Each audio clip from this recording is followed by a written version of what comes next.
Ayo, ayo. Hey, we are back. We're back live, recording live. And welcome to your Everyday Rich podcast. Well, welcome back to this Everyday Rich podcast. Welcome If you back. have stuck with us for at least the pilot episode, so I thank you for that. We thank you for that. We made it. We made it. I think from what I heard, like most podcasts only make the first episode and then they don't go any further. Oh crap! Really? I've heard some kind of stat about that. Like if you get past the first episode, it's like you're already like not the common, you know? Well, we hope to be uncommon. But yeah, that's awesome. Second episode. So by default, hopefully we've already Surpass many other people yes. that were trying to create a podcast. We made it. We made it. We made it. No. Thank you for tuning back in. If you guys are here, we have a really fun episode today. I think this is hopefully it's interesting to you guys. It better damn be, because why else would you be here? Mm-hmm. It's 5 money scripts that are holding you back from living your everyday rich, or limiting you from your potential of living your everyday rich. And as we kind of discussed in our previous episode, the pilot episode of what your everyday rich means to you, hopefully you've kind of defined that for yourself and asked yourself, what does it mean for you to live your everyday rich? Obviously, there's some finances and around that. But a big part of, I think, when we were talking about stuff and just thinking about our childhood, like there are a lot of deeply rooted things that we've come up with and grown up with from our parents. And like just to fill in some more context, if you're tuning in for the first time, like we are Chinese. I'm a Chinese born Canadian, and Jen is a born to immigrant parents. And I technically born to immigrant parents as well. So we both are born to Asian immigrant parents. So that mentality of like money demons, like to call it, or money scripts, has grown with us a long time since we were kids. And what we want to talk about today is kind of what are those top 5 that we thought of money scripts that really could hinder you. And maybe some of these scripts are true to you, maybe they're not. Mm-hmm. And there's tons, right? And these are the 5 that we thought of, like from our childhood. So before we get started, let's define what money scripts are. So what is a money script? Well, a money script is, you want the formal definition? Yeah, go for it. Okay, well, let's look at your phone then. Money script is a unconscious belief or bias towards money or finances that are deeply rooted from your childhood, and they impact your outlook or behavior towards money. Mm-hmm. So essentially, what that means is stuff that you've learned and you've heard and picked up unconsciously from your parents or from your upbringing, really, it affects how you view money. Yeah. And that's a big thing, because we unconsciously don't realize that, right? It's like that whole, like, you've been incepted, right? Since man, it's literally inception from your parents, but like innocent inception. Yeah. So let's get to number 1. Well, I think even before we get to number 1, like I want to share a story, right? Okay, like, go for it. So if you ever think back to kind of like, if you're thinking about like what are money scripts, right? Or what kind of money scripts that I grew up with, and like there are these things when we were kids, right? During the times when immigrants came here, like they didn't have much. Like you hear a lot of like famous actors coming over to America or Canada or whatever, like celebrities. Like the most famous one is The Rock, right? You hear The Rock, $7. I came to America, my family was $7 in my pocket. Yeah, it's definitely a rags to riches story. Yeah. And although that is inspiring, that's a very common thing. Like my parents came to Canada with not a lot of money. Like, I don't even know how they were able to afforded. Is that a word? Afforded? No, it's not. Jeez. Well, good thing this is not an English podcast. So, but like, my parents came here with not a lot of money to Canada. And the very common theme back then is that like immigrants didn't have a lot of formal education. The big thing back then is that both Jen and I come from very big families. So like, or sorry, our parents were part of big families, and that's a very common baby boomer theme, that they had 8 siblings, 5 siblings, 9 siblings. Hmm. Like, can you imagine living with 9 other people in your house right now? So, the thing that really is, I think, rooted in that is there's that scarcity, right? Where they grew up in that environment that like whatever they had, and they like the money that they had, they have to keep. So all that is impacted, and obviously in their parenting, which by the way, there is no guidebook to parenting, right? Like it passes on just naturally, just unconsciously. So, giving you some of that context of where me personally, for me, like I don't even realize I had these unconscious bias beliefs that impacted us. So maybe you do. And that's why I want to share with you that story, right? Because, it I can personally tell you that, we have these unconscious biases. So anyways, 100%. yeah. So number one. All right, let's get into it. Number one. Um Don't talk about money. And what are we doing right now? we're talking about Talk money. about money. And this is the whole point of this podcast, right? Is other than finding kind of like your reason why we do all this, is like financial literacy and money is an important piece of living your everyday rich. Don't get me twisted again, right? Like this, it really is. But why do we not talk? I don't know, Jen. Why do we not talk about money? Like I did think it's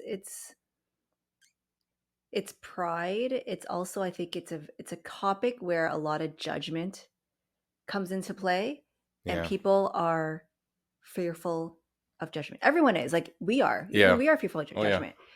Sometimes when we talk about it, we don't know what other people are thinking. And yeah, there are people that will judge you, right? 100%. But I think the benefits will outweigh, right, the other things that might not be great about it. Yeah, it's stories from my childhood. I remember my parents, like we never really talked about money per se. It wasn't about like how much money they made, or how much money our aunties made, or our uncles, or whatever, like, or this coworker or their bosses. It was just about like, stay in your lane, you Do make your your money, do your save, thing. do Yeah. your thing, and don't talk about it. It's not nice to talk about it. Yeah. But the thing is, like, when you say do your thing, what does that mean, right? Yeah, You only know what you know. You don't know what you don't know, yeah, yeah, right? So if you stay in your lane and do your thing, and that might be okay, right? But there's so much more potential if you went a little bit out of your lane. Do you know what I mean? Like, there's only so much you know. And if you don't ask someone about it, if you don't go out and look for it, you're missing out on so much potential, right? yeah. And I think that's just the immigrant culture, and I don't know if that's the case for like, you know I guess, fifth generation Canadians or fifth generation Americans or whatever, right? That have been in a new land for many, many generations. But, that's kind of our experience. That was just the mentality. And Well, and people don't like to ask for help sometimes too, right? Like, it's a pride. It's a pride thing, right? As I think anybody, it's hard to ask for help, especially in this type of environment where people are so defined by how much money they make, and that is like their measuring stick. measuring Yeah. stick of success. Yeah. So when you don't make as much money, or you can't live the life that someone else is living, it's like, okay, I'm afraid to ask for help because I'm not there. Yeah. Or I'm ashamed I'm not there, Yeah. right? Yeah. Absolutely. And I want to say is that it is hard to talk about money because of it's culturally ingrained as a taboo topic, like in North America, I believe, probably around the world. Like, but I want us to have those uncomfortable conversations, and we have these topic conversations all the time. I mean, it's different between your spouse, but if you think back to the days where you were dating someone, right? Did you ever talk about money or plan finances when you were, let's say, engaged, or going through a really serious relationship? I'm gonna bet you didn't, and that's okay. There's nothing wrong with that, but that's just part of the culture that we're brought up to, right? Is don't talk about the money. And uh the whole script of don't talk about money is, you think about what can why is that preventing you from living a everyday rich? Because, well, if you don't talk about something that's so important to living your everyday rich, how are you going to be able to do that? It's funny when I think about our relationship when we started out as friends. So Jason and I have been friends since we were in high school. So I don't know. I think we met when we were like 16 or Oh, 17 or something Jesus. like that. I don't even know. Anyways, we went to school, we went to university, and then we graduated the same year. So we were both looking for our first job. Oh, yeah, yeah. So I got my first job. I was working as a co-op student during university. So I got an offer for a permanent full time job, like right out of school. I didn't Hmm. have to go look for a job. And then Jason was looking for a job, and I think he was, other than my parents, he was probably the first person that I shared my salary with.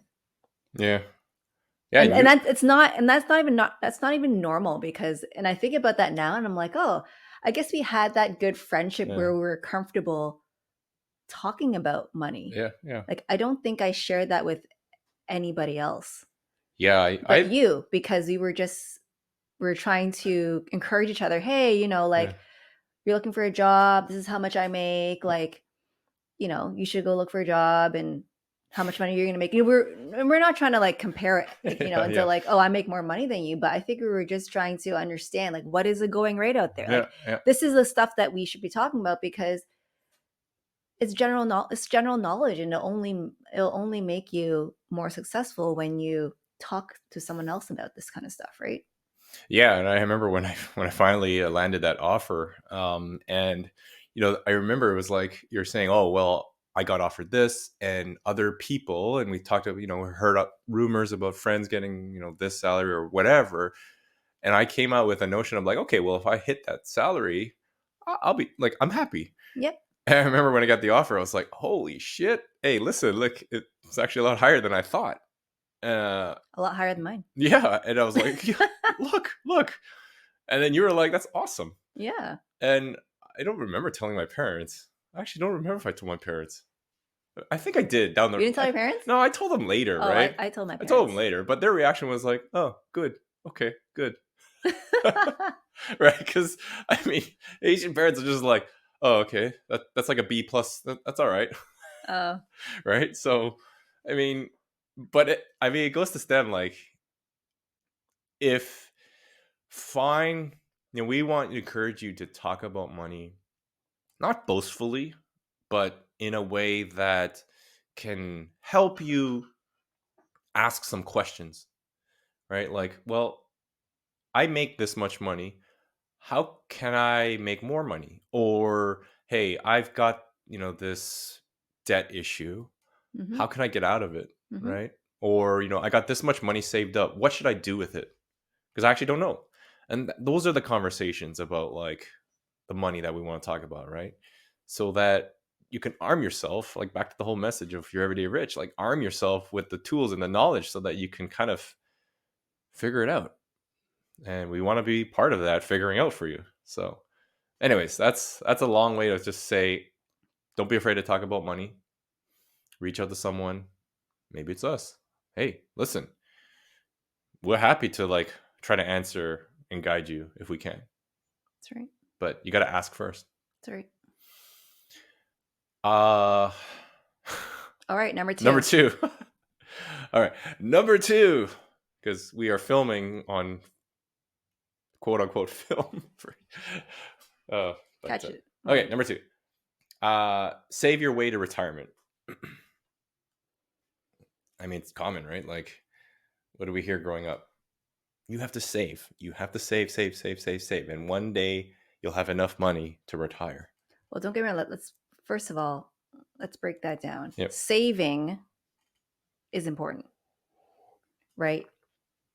Yes. Saving means you spend less than what you earn, right? So that delta is the money you save, right? The part two of that is once you know that delta and you've gotten that delta, Mm-hmm. what do you do with it, right? Putting in a savings account, letting it sit there for, I don't know, 30 years, Yeah. right? That is good to a degree, right? But putting that delta, that dollar value in a savings account for whatever number of years is going to be very difficult, especially nowadays, for you to save for retirement. Yeah, and I think I the big thing is that let's distinguish. Like Jen, you made a really good point, right? That save, like on top of what you save, I think what we got to do is you have to compound that growth, right? You have to Yeah. grow that um, much greater than what just your money sitting there would do. And let's not get into economics of like inflation rates and the rates being higher now and all that. But long story short is the longer you hold your money, like cash, let's just call it cash, right under the mattress, your money devalues every single day, That's right. right? Because of this thing called inflation, where the cost of goods and services continue to rise and outpaces the value of money. That's going to be a whole nother like episode that we talk about, like why that is and how that happens, how that impacts you. But you have to grow your money um, in order to be able to get to your retirement goals. That is just the cold hard truth, right? I think back in the day when money was still relatively cheap, so to say, like there was a lot of value in that dollar still, because Well, there wasn't as much circulating. yeah, it wasn't as much money circulating in the system, and people could save their way to retirement. Like you really could, but that's not the case anymore, and it hasn't been, I think, for like 35, 40 years. So you know it's not going to change anytime soon. If anything, it's going to make it even Worse. harder. That's So right. like, yes, make sure you do create the good habits of saving more than you spend. Okay, here, let me tell you, it's like a business. Have more income, spend less, and the rest, that's what you get to play with, right? And whatever you decide to do with that leftover, just make sure you don't buy more dumb shit. That's all. Okay. Number two, don't buy dumb shit. Yeah, that should be don't buy dumb shit. Um. All right, That's number. simple. That's it. Yeah, that was it. I don't know anything else. No, all right. No, that's it. All right. Well, number 3. Debt is bad. Yeah, this is gonna be a That's doozy. like a loaded There's sentence. a loaded sentence. So So I what's wish debt? So let's first, what is debt? debt is borrowed money that you leverage to purchase goods and services, right? And debt always has Debt always has interest. interest, correct? And debt is magically created, right? So if like we go down this just a little bit rabbit hole here, like Hmm. the money system is basically based on debt, right? Like you have this thing called money that when you go to the bank, you say, "Hey, I'm looking to purchase this house or loan, get a loan for a car or whatever." Hmm. They basically go, "Okay, well, here, Here's and the money. here's the money." They magically create money for you, and that's debt. Like they literally created more money into the system by this artificial thing called debt. And the term debt has a negative connotation to it because when baby boomers came out of the war, remember, there was no debt at all. Well, I mean, other than the government having spent Right. billions of dollars on war, but there was no debt because they came out of a recession. Like they came out of this period where they all they were doing is just let's work now, right? Industrial revolution, all that stuff. Like, and this notion of, oh, I have to owe money, that's bad. Like I have to owe Oh my money. God, like growing up, Like that was a thing too growing up, Yeah. right? Don't ever owe anybody money, Yeah. right? Someone buys you dinner, you owe them $50, Yeah. pay them $50. Oh my goodness. Yeah. Like, Right? And that is true. And I agree with that, but that's not how all debt is laid out, right? that's right. Yes, if you owe someone, if you borrowed, you know, some money from somebody, right? You Pri- should pay them back. yeah. Yeah. You should pay them back. That debt is bad, There's certain principles here that I don't. right? We're not gonna, we're not gonna try to define all these like morally, ethically principles of like, yeah, if you borrow from a friend or whatever, like make sure you pay them back, right? That is like you can't even just put a number to that. That's right. But we talk about basically like, let's call it like mortgage debt, right? Yep. Versus credit card debt Yep. versus automobile loan debt Yep. and all these other debts, so-called consumer debts, right? Consumer debts. That's right. And we are taught that debt is bad in general. Like pay off your house as fast as possible. Pay off your like all these debts as fast as possible. It's not good to owe someone money. And I'll caveat that is there is a truth to this, right? Like some debt, most debt is actually bad because debt is created to make money for the banking system. Mm-hmm. Okay. Like credit card And debt. credit card debt.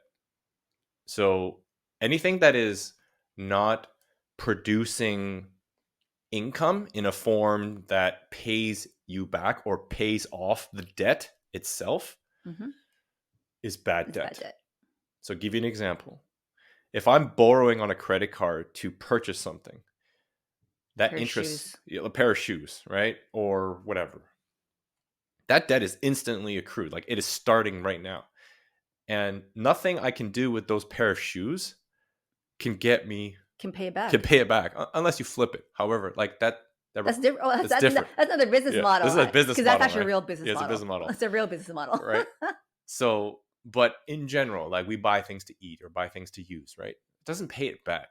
So that debt, that high interest debt, is essentially costing you money if you do not pay it back. Yep.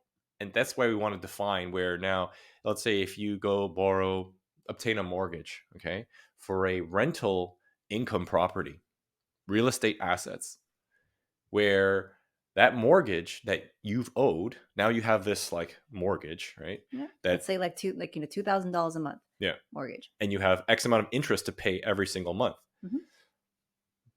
That interest and that mortgage is paid down by the rent that you receive from your tenants. Mm-hmm. Right? Remember, income expenses equals delta, right? More income, less expenses, you have a delta. So that when you combine that, if you have more rent coming in than your expenses, then your interest that gets paid off, and then your mortgage gets paid off. So that debt is essentially free. Yeah. Okay. So you're borrowing money, right? To create money. Yeah. And that's where you have to understand like this is a real thing, right? So that notion of bad debt, like all debt is bad, it's not. Okay. And we won't get into like the common thing about your primary residence is technically, like they call it good debt. I don't think we have. That's a long. Yeah, it's a long conversation. Yeah, and there's both camps to that. So, but that's the example, guys. So, right, debt. Not all debt is bad, and the wealthy, really wealthy people, and the people that we have seen leapfrog like so many steps ahead in their financial journey have leveraged debt to get them there. It's smart, but like very smart. Like Mm-hmm. not over leverage because Mm-hmm. that could fuck you in the like. That screw you over too. Screw you over too. Yep. All right, but knowing how much risk to put on the table and where to put it is important. Anyways, so guys, not all debt is bad. Not all debt is bad. Okay, so tell your parents that. All right, number four. The more money you have, the happier you will be. So is that saying money buys me happiness? Yeah. Does it? No. Why not? Again, I think I said this in the first episode. It's not about how much money you have in the bank. It's like, what does that do for you? How does that Yeah. make you feel? Right? I can tell you probably there are many people who have a ton of money, billions and billions of dollars, but they are not happy. No, no. They are not happy. Ugh. You know, Sad like, it is, sad that it is, but it's true story. hearing our parents obviously struggle for money at some point, and a lot of our friends, this same situation, right? Where their parents, like, they're all hustling for money. I mean, the notion of like, oh, if I make this much money, I will be set. I will be happy. I heard a friend tell me long, long time ago, was like, oh, all I'm trying to get to is six figures. If I get to six figures by this time, I think I'll be set. Hmm.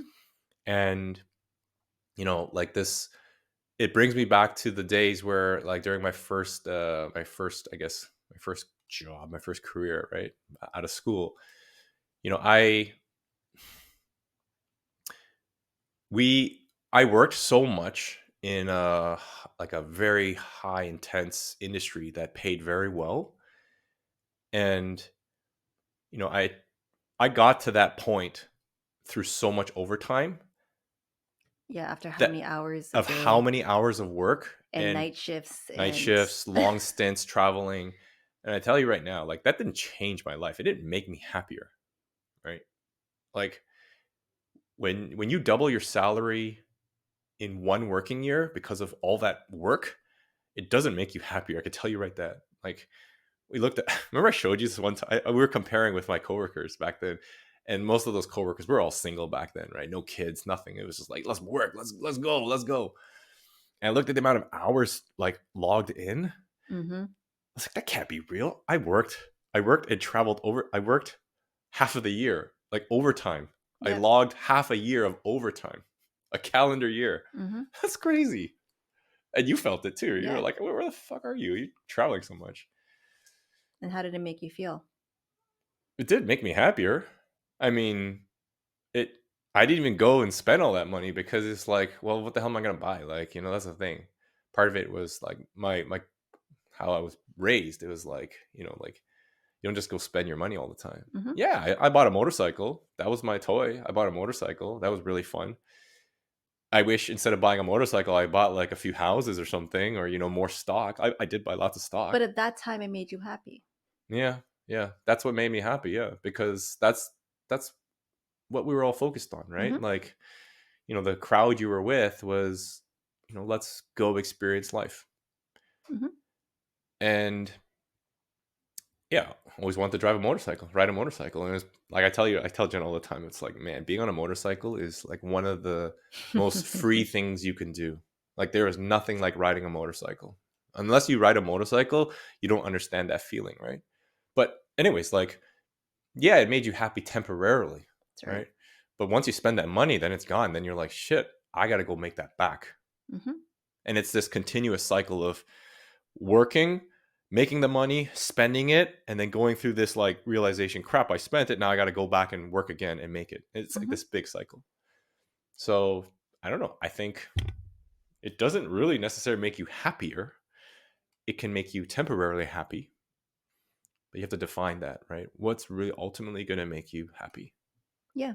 Back to what does that money do Yeah. for you? What feeling does that bring? Right? For example, if you like to go on vacation, it's because that vacation brings you a specific feeling, Yeah. right?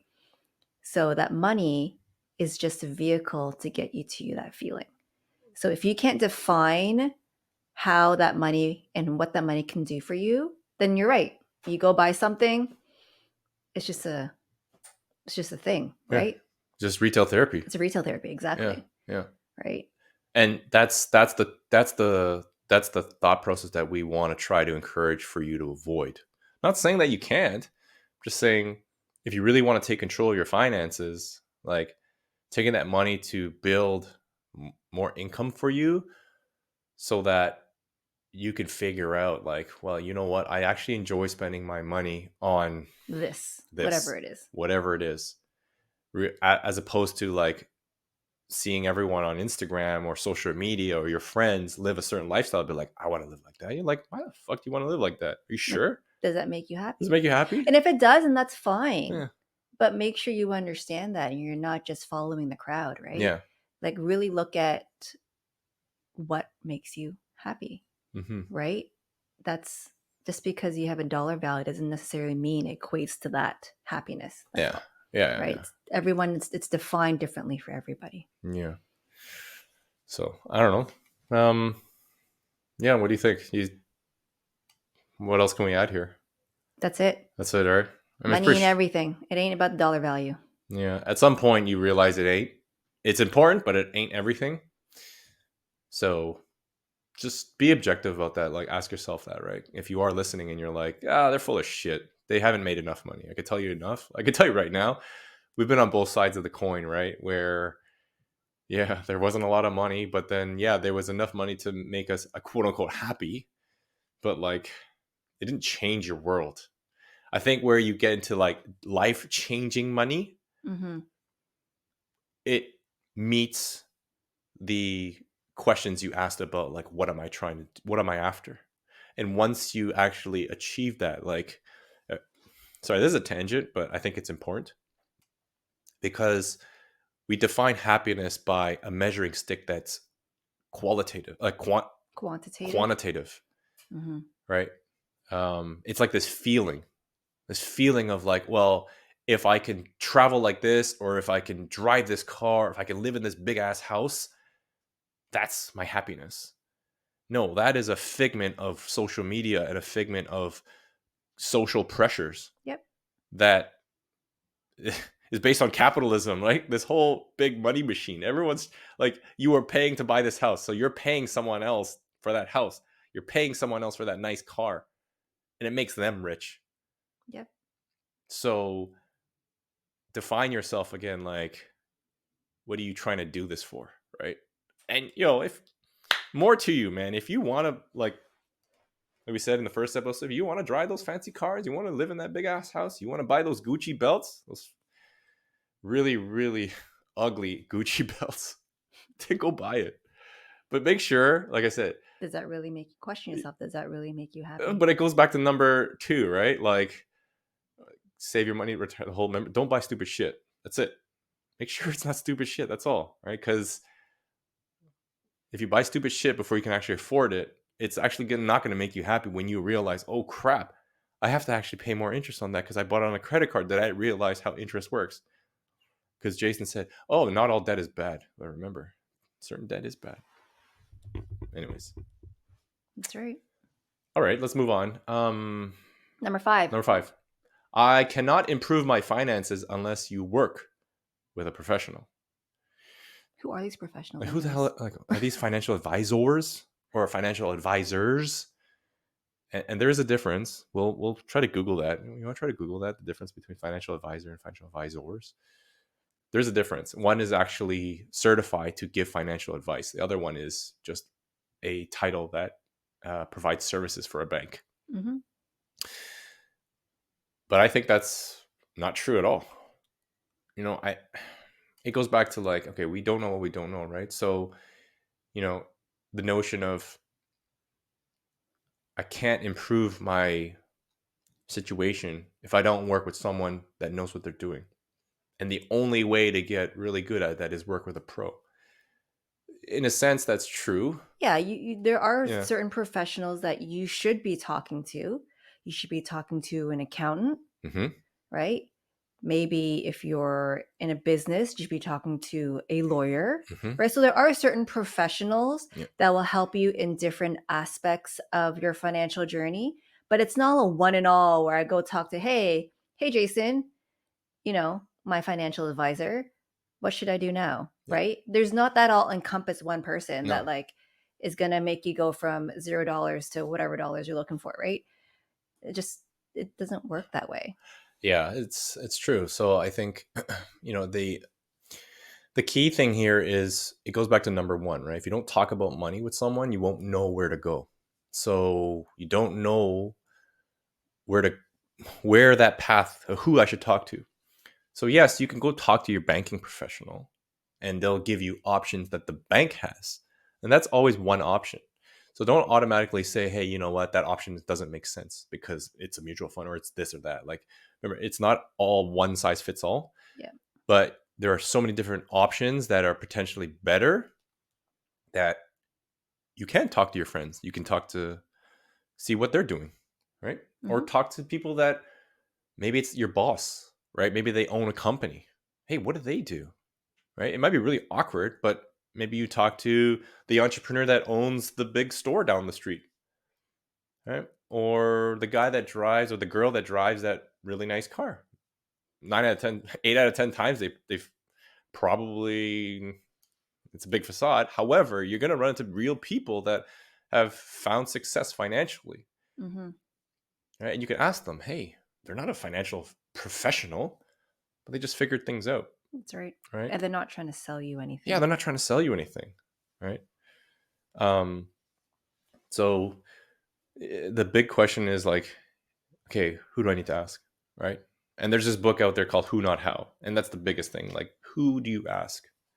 So, uh, I would start with Google. Honestly, like Google is such a good place. YouTube, right? You know, you can literally type, "How do I improve my finances?" And remember, because like we don't know your situation, we can only give you context from our situation. Like who did we ask? Like, I remember we've tried to look for a financial planner. yeah, This is like early in the yeah, yeah, days. And this is what we've learned. This is how we've learned over the years too. I remember, if you listen to our first episode where we talked about, one of the first things we did was look at how much we would have at retirement. I remember we actually got in contact with a person who was so-called a financial advisor. And this was a referral from a friend. Mhm. And we met up with this person at Tim Hortons down the street. Do you remember this? That we Is it did this? insurance? It wasn't even insurance. They called themselves a financial. Oh yeah, They yeah, called yeah, themselves a yeah, financial yeah, planner. yeah, yeah, So when is a like I said, it was a referral from a yeah, friend, yeah. right? Oh yeah, So we met up with this person yeah, at Tim Hortons down the street, yeah. and then what ended up happening was they were selling us some more mutual funds. Yeah. So I'm like, that's what a financial planner does. Like, Yeah. I had like all these other questions that I wanted answered, and at the end of the day, he tried to sell me mutual funds. Yeah. So And we're looking, what the fuck? what? Seriously? Okay, so I guess this is not working out. But yeah, like that's the thing. Unfortunately, there is no one person out there that could say, hey, looking at your life and your finances, this is what you should do. Unfortunately, that doesn't exist. But there are a lot of people out there that have seen a lot of different scenarios and can provide you some guidance, right? It's not advice, it's just guidance, right? Mhm. Of what you could do and what you could, which path you can take, right? Which Yep. steps you can take to be able to basically start. And there are people that we know now that we have connected with that actually have worked with really stellar financial advisors, like legit financial planners.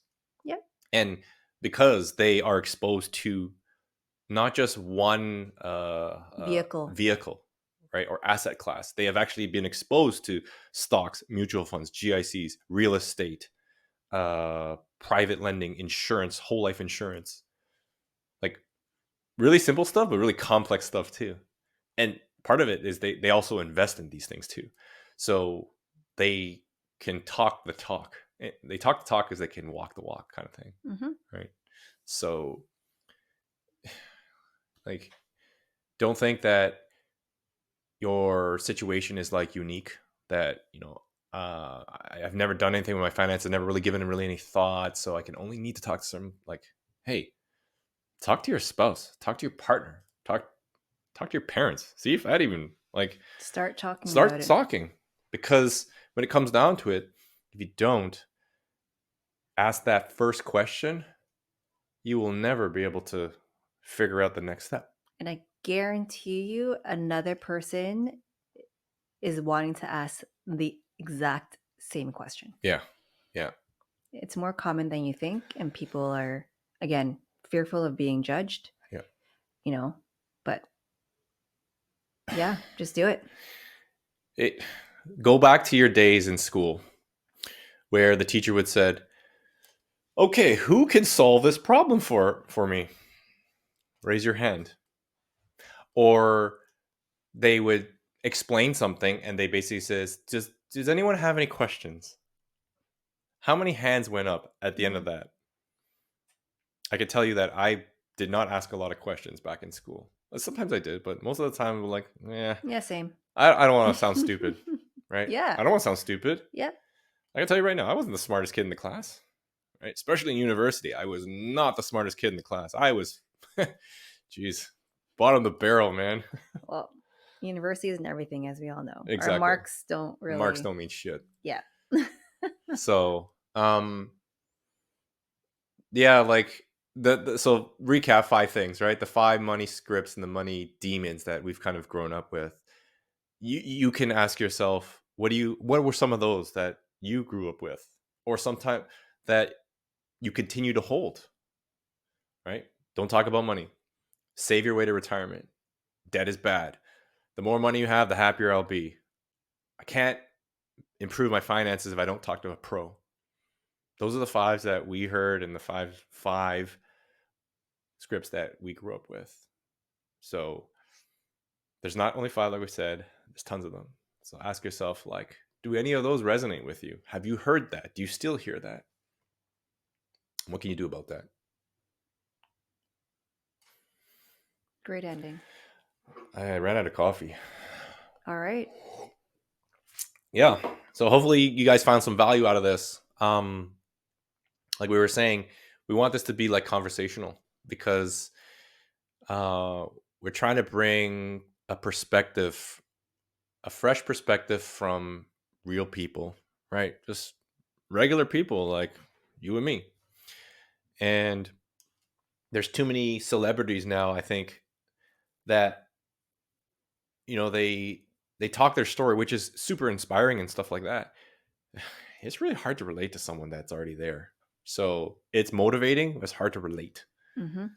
So we want you to be able to take value with this, right? And if it didn't give you any value, hey, well, maybe next time. Sorry. But if it did, leave a comment, right? Write something in the comment section. What do you think? What did you take away from it? I mean, what do you wish you heard? Or reach out to us and let's talk about it. Reach out. Let's talk about it. Because like Jen said, I guarantee you you're not the only one thinking about this. So that's a wrap. We're coming up to time here. So reach out if you want to reach out to us. We're on Instagram. Follow us on Instagram, Your Everyday Rich. Share this podcast with your friends. And if you're a friend already, I appreciate the support. Already. But yeah, anyways, hopefully you can take that away and change your unconscious bias about those money scripts, so that you can really start, taking control to live your everyday rich. All right. Alrighty. Signing off. All right. Well, till next time, guys. See ya. All right. Peace. Your Everyday Rich podcast is presented solely for general information, educational, and entertainment purposes. Any such information or other material should not be construed as legal, tax, investment, financial, or other advice. It is not intended as a substitute for the advice of a qualified professional.